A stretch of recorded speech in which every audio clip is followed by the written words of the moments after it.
Variations on a theme today, I did it my way. These are stories about people that, despite what logic might say or despite what your friends might think, they stood up and said, I'm going to do it the way I think it best. I'm going to do it the way I think is best. I'm going to do it my way. Suzanne spent most of her life doing it everybody else's way. Suzanne Rico's stellar career as a reporter exemplifies success. I started my career in Sacramento, and then from there, I got a job offer in Chicago, which is the big time. I was in Chicago for 3 years, and then I went down to San Diego and spent time on an aircraft carrier in the Persian Gulf, and I tromped in the rain around the smoking pile of rubble that used to be the World Trade Center. We won 3 Emmys, 2 for Best Newscast. She was at the top of her game when her life took an unexpected turn. And then, all of a sudden, I got a call, and they told me, today is your last day. After being in this business for almost 20 years, how could I possibly get fired? I was 44 years old. My husband wasn't working, and I had 2 small kids. It was a terrifying time.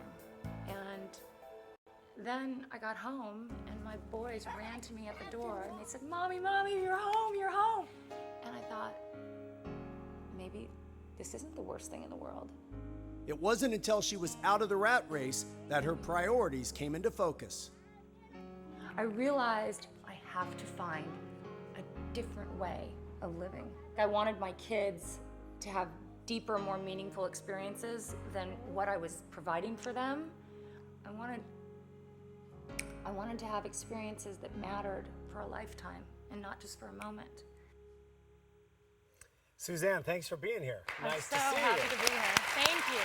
Thank you. So, you know, when something like that happens, especially in the television industry where it's so hard to get a job and to get a foothold in, it can be devastating. And you could have just said, you know what, fine, I'll get another job somewhere else. Or you could have cowered in the corner. I was struck by the fact that you said, I'm not doing either. This is actually a knock in the head that I need. So you take this trip. You take your family, you say, we're going for it. How did this whole idea begin? Well, I just have to correct you because I did cower in a corner.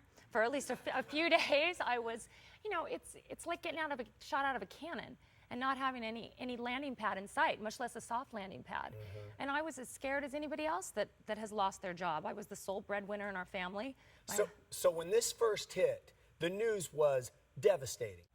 Yeah, I didn't know what to do. And I'm a workaholic. I've worked my whole life. I thought, what am I going to do? So I went to the beach. Sometimes you just need to get away, right? And I was sitting at the beach, hoping that the waves would bring me some sort of... What is it about the water? I don't know, but it works, right? Yeah. Because listen to this. This trip has been full of epiphanies for me, but the first one was at the beach, and these pelicans were dive bombing the surf.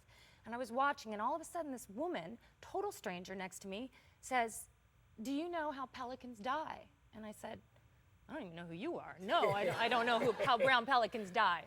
And she said, they hit the water so hard when they fish that eventually they go blind. And then they can't see anymore to fish, and they starve to death. And I thought to myself, oh my God, I'm starving to death. I'm going blind. This is a little bit of a melodramatic metaphor. You mean because you were just hitting it so hard on the wrong thing? Because I hadn't been fulfilled in my job for a long time, but I was too afraid to quit. And so I felt like I was banging my head. I was getting up at 3 a.m. I was trying to do the best job I could and raise my kids, and I wasn't doing a very good job of either. And so, but I was afraid to try something new. So when I heard about these pelicans, I said, I gotta stop from going blind. I gotta see what's most important in life. And I didn't really know how to do it until I decided, I kind of hit on this idea of let's just scrap everything, let's scrap the status quo and go. And so you literally, what do you say to your husband? Hey, baby, we're going. And what does he say? It wasn't that easy. He said, honey, if you're gonna have a midlife crisis, couldn't you do it in town?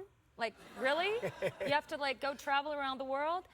And we had a long conversation, and I said to him, we can sell our cars, we can rent our house, we can get rid of all of the expenses that we don't need, and we can just go. We can do it. I felt really deeply that this was my opportunity to change. And if I didn't grab it, and that's what I told him, and I think that's where he jumped on board, if we didn't change now, we were never going to do it.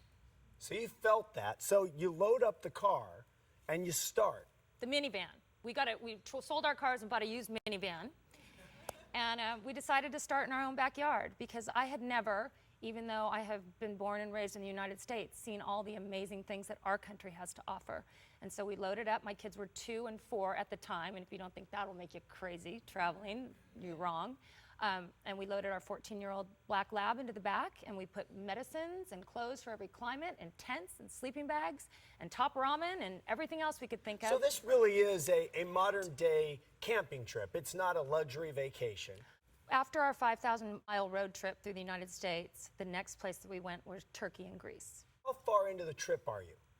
We are in about 4 months. 4 months, packing up, hitting the road. And you're in a foreign country and you don't have the things they're used to. You don't have the cereal they want. You don't have all those comfort things, which doesn't sound like much until you're in the middle of it. Well, you also have to remember, Jeff, that I was not the stay-at-home mom. I don't think I was necessarily a very good mom. I certainly wasn't a natural mother, right?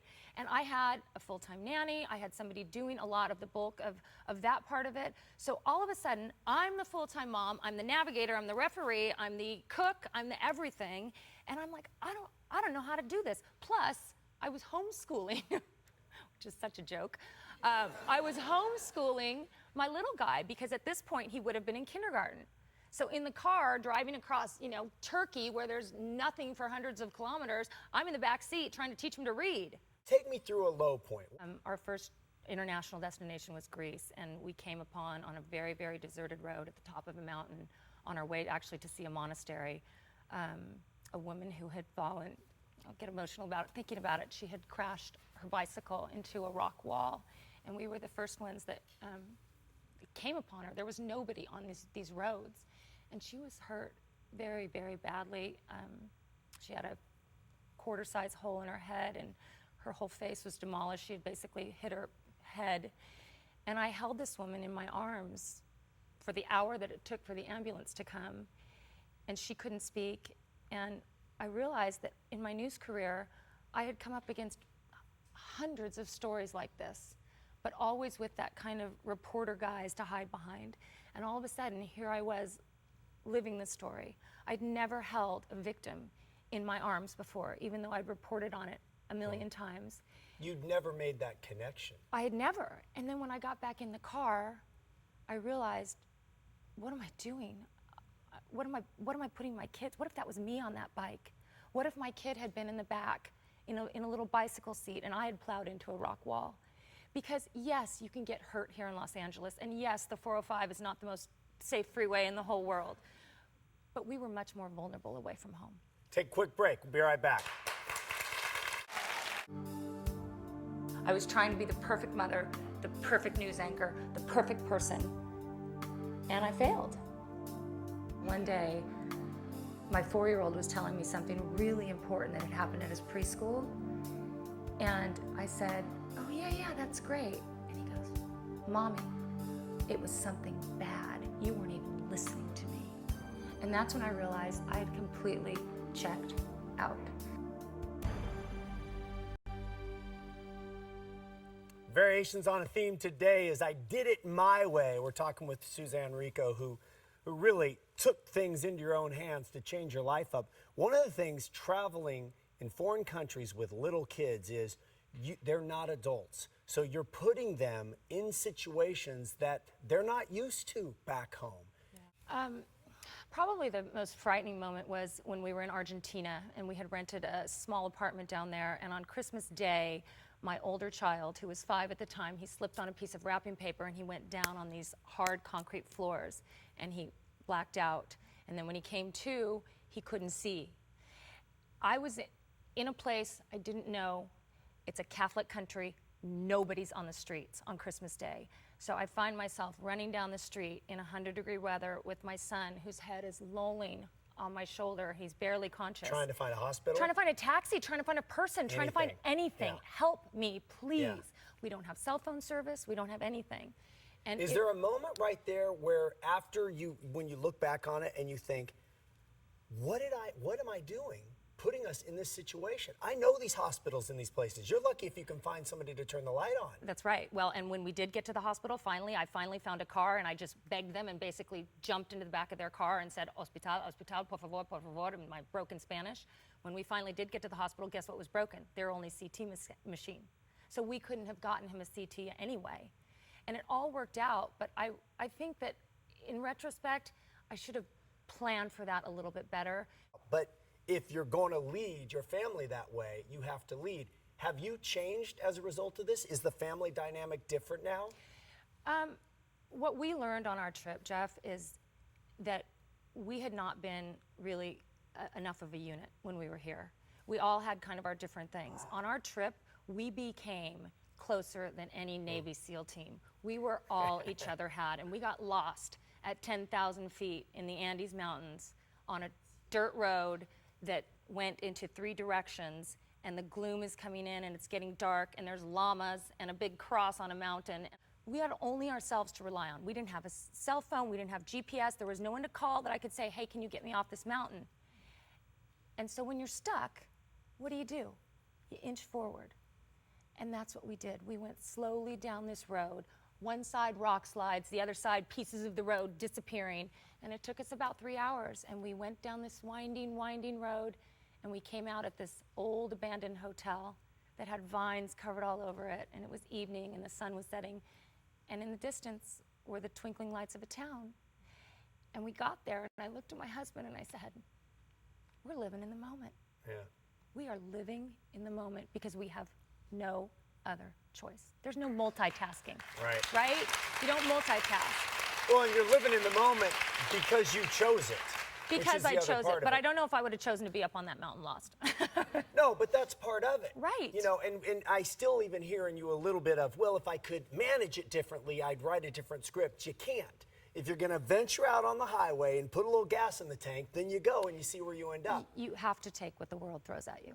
One other thing that happens when you're not in your own home is you don't have all your conveniences, like your looks change. You're not shaving as often. You don't have your favorite. Did that, because if you're a news anchor, everything's about the look with a news anchor. We all know this. That was one thing that I was really glad to walk away from, because for years and years and years it had been all about the outer. The upkeep. I wanted it to be, oh my God, the upkeep. I mean, the Botox and the hair highlights and the getting the toes and the nails done and always trying to look the part. It was exhausting to me. And so when I went on our trip, all of that stuff stopped. So there was one point where I was looking in the mirror and I was like, wait a minute. Is that a wrinkle?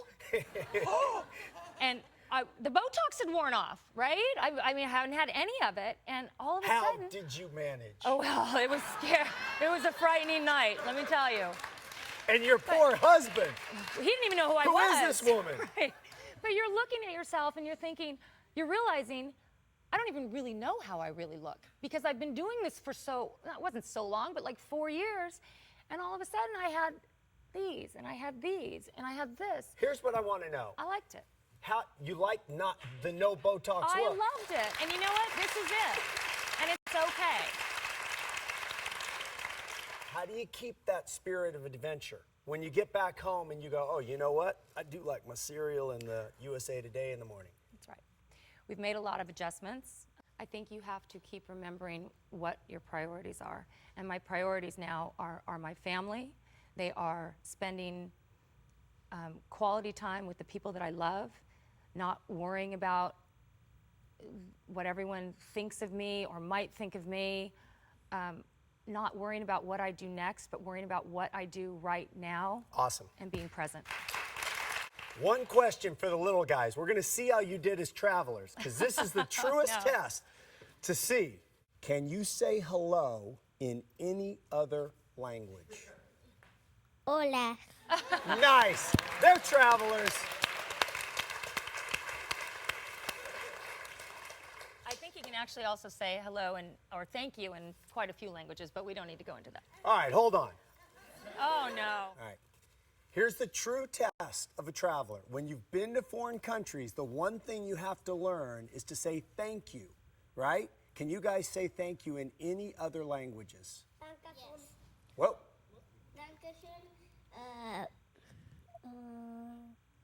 Where else have you been? Teşekkürler, and Give me one more.